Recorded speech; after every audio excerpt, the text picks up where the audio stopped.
Hello কলিজার বন্ধুরা, আমি পাখি চলে এসেছি তোমাদের জন্য মজার একটি গল্প নিয়ে।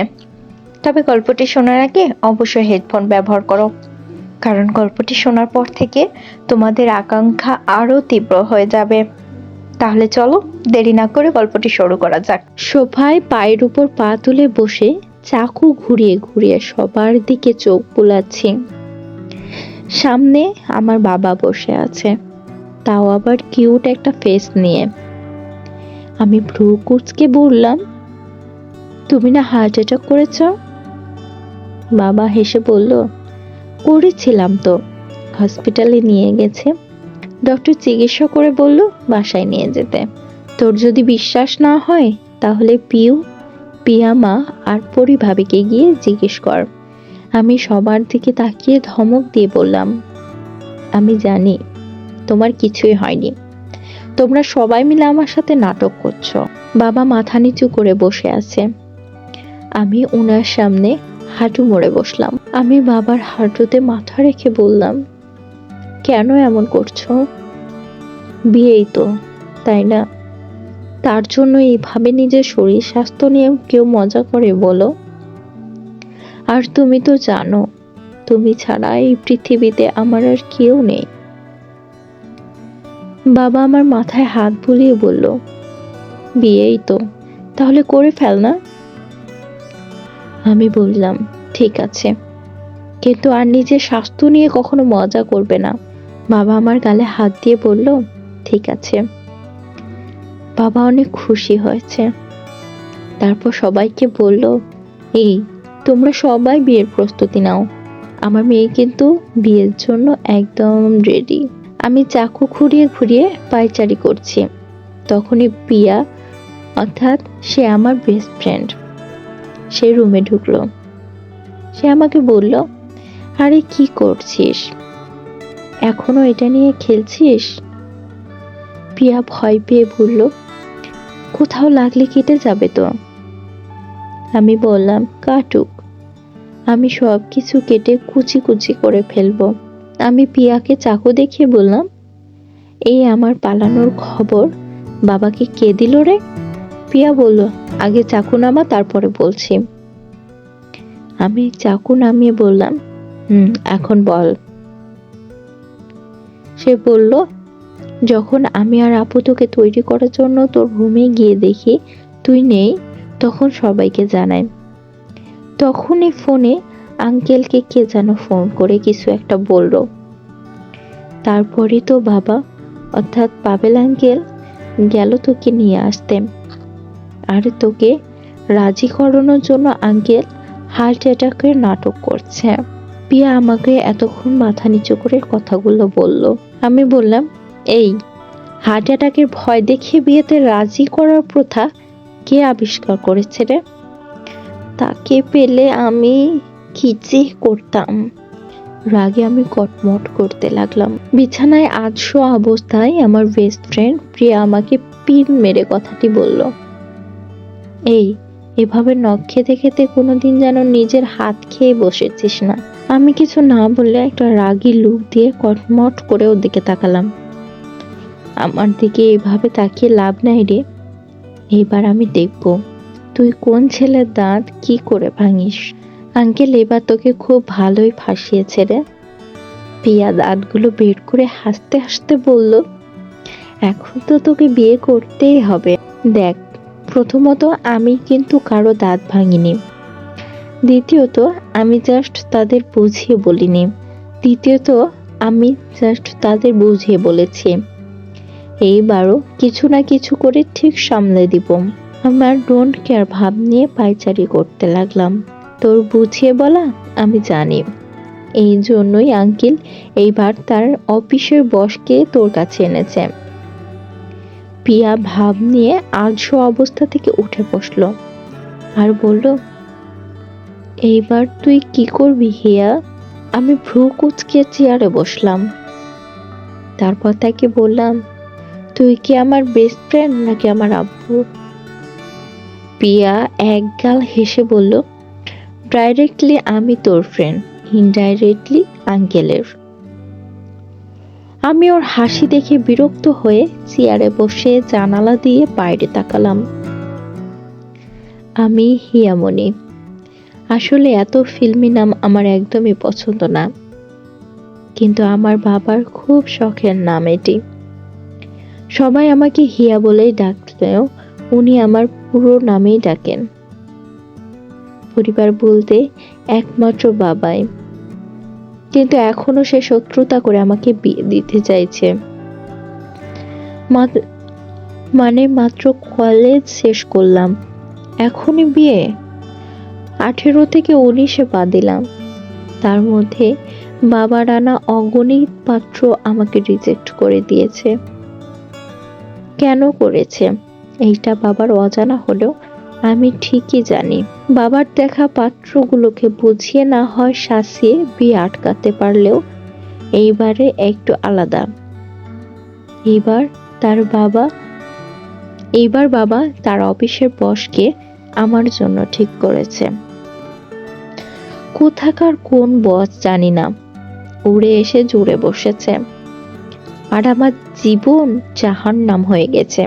এখন একে কি করে বিদায় করব? উল্টাপাল্টা কিছু করলে বাবার চাকরি ইন্নালিল্লাহ হয়ে যাবে। এইসব ভাবছি আর বসে বসে নখ কামড়াচ্ছি। তাই পিয়া আমাকে প্রশ্ন করলো, হিয়া, এখন বসে কি করবি রে? আমি বললাম, উনি আমার বাবার বস, আমার না এত চিন্তা করে লাভ নেই। ওই বুড়ো লোকের বিয়ে করার ভীমরতি আমি বের করছি। পিয়া জিজ্ঞাসু দৃষ্টিতে বলল, তুই কি করে জানলি ওই লোকটি বুড়ো? আমি বললাম, দেখ, এত বড় বিজনেসম্যান তো আর কোনো হ্যান্ডসাম ইয়াং ম্যান হবে না, তাই না? আর হলেও আমার বাবার মতো সাধারণ ম্যানেজারের মেয়েকে বিয়ে করবে না। নির্ঘাত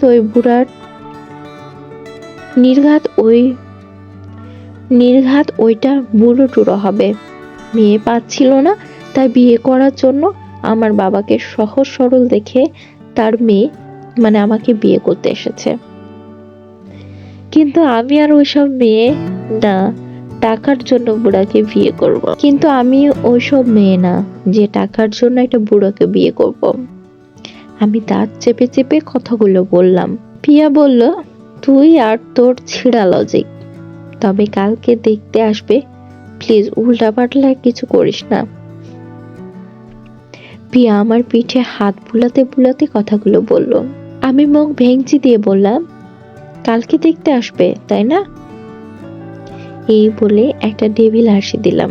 পিয়া ঢোক গিলে বলল, হিয়া। পরের দিন সকাল সকাল হিয়াদের বাড়ি ধুম পড়েছে বিয়ের জন্য পাত্র দেখতে আসবে বলে। পিয়ার বাবা মা পরি আর পাবেল হিয়াদের বাড়িতে এসেছে, সাথে পিয়ার বড় বোন পিও। হিয়ার বাড়িতে ওর বাবা আর ও ছাড়া আর কেউ থাকে না। তবে পাশের বাড়ি হচ্ছে পিয়াদের, তাই কোনো দরকার পড়লে তারাই ওদের বাড়িতে চলে আসে সাহায্য করার জন্য। খুব ভালো সম্পর্ক তাদের সাথে হিয়াদের। বাবা চিন্তিত হয়ে বলল, ভাই সব ঠিক হবে তো? পাবেল আঙ্কেল আশ্বস্ত করে বলল, আরে আপনি চিন্তা করবেন না, সব ঠিক হবে। এবার আপনার মেয়েকে দেখেই তার পছন্দ করে ফেলবে। বাবা চিন্তিত হয়ে বলল, তাই যেন হয়। এইবার যদি তারা আর না করে, তবে আমার হিয়া মনে অনেক কষ্ট পাবে। আমি বললাম, কষ্ট? বিয়ে ভাঙলে তো ডিস্কো ড্যান্স দেব। কিন্তু সকাল থেকে বাড়িটা খুব শান্ত শান্ত লাগছে। পিয়া চিন্তিত মনে বলল, অবশ্য বেশি নীরবতা ভালো না, দীর্ঘাত কিছু করবে মেয়েটা। পিয়ার বোন এসে বলল। পিয়া তার গভীর চিন্তায় মগ্ন, তখনই পিউ চলে আসলো। পিয়া চল, আমাকে গিয়ে হিয়াকে তৈরি করে আসি। পিউ বলল, পিয়া চল, আমরা গিয়ে হিয়াকে তৈরি করে দিয়ে আসি। পিয়া জোরপূর্বক হাসি দিয়ে বলল, চলো আপু। অন্যদিকে আলিফ রায়হান চৌধুরী শহরের বাহিরে মিটিং শেষ করে বাড়ি ফিরছে। তখনই গাড়ির সামনে সিটে থাকা ওর সেক্রেটারি সেলিমের ফোনে একটা ফোন আসে। সেলিম বলল, হ্যালো স্যার, তোমার বস কোথায়? রামিম চৌধুরী বলল, তোমার বস কোথায়, ওকে ফোন দাও। সেলিম বলল, স্যার, বড় স্যার ফোন করেছে। আলিফ বিরক্ত হয়ে ফোনটা ধরে বলল, হ্যালো বাবা।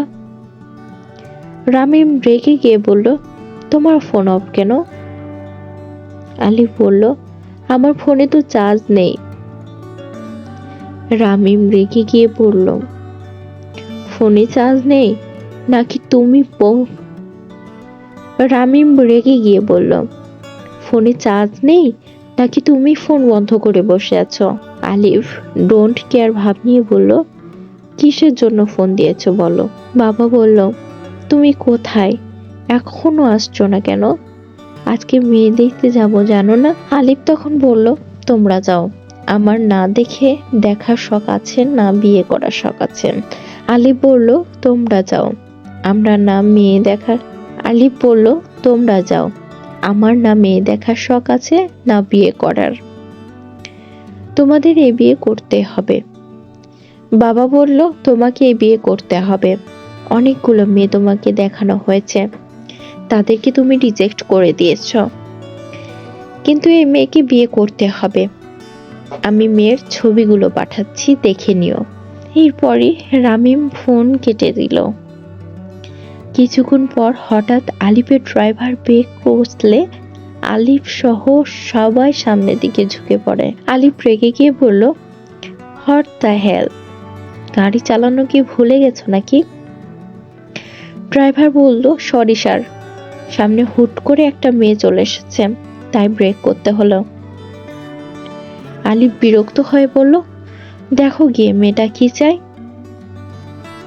সেলিম জানালার কাঁচ নামিয়ে বলল, মিস, কি চাই আপনার? সে বলল, ভাইয়া, আমাকে রেল স্টেশন পর্যন্ত লিফট দেবেন? আসলে হাইওয়ে তো এখানে গাড়ি পাওয়া যায় না, তাই খুবই কষ্ট হচ্ছে। আলিফ রেগে কিছু বলতে যাবে, তার আগেই সেলিমের ফোনে হোয়াটসঅ্যাপে একটা মেসেজ আসলো। মেসেজ দেখিয়ে সেলিম আলিফ কিছু বলার আগে তাকে ফোনটা ধরিয়ে দিল। আলিফ দেখলো ওর বাবা যে মেয়েকে ওর জন্য দেখাতে চাচ্ছে, সেই মেয়ে এখন ওর গাড়ি দাঁড় করিয়ে লিফট চাইছে। আলিফ মুচকি হেসে বলল, ইন্টারেস্টিং তো, যে মেয়েকে আমার বাবা দেখতে যাচ্ছে সেই মেয়েই পালাচ্ছে। দেখি এই ড্রামা কতটুকু চলতে পারে। আলিফ এসব মনে মনে ভাবছে। এরপরে আলিফ ইশারা দিয়ে সেলিমকে সম্মতি দিল।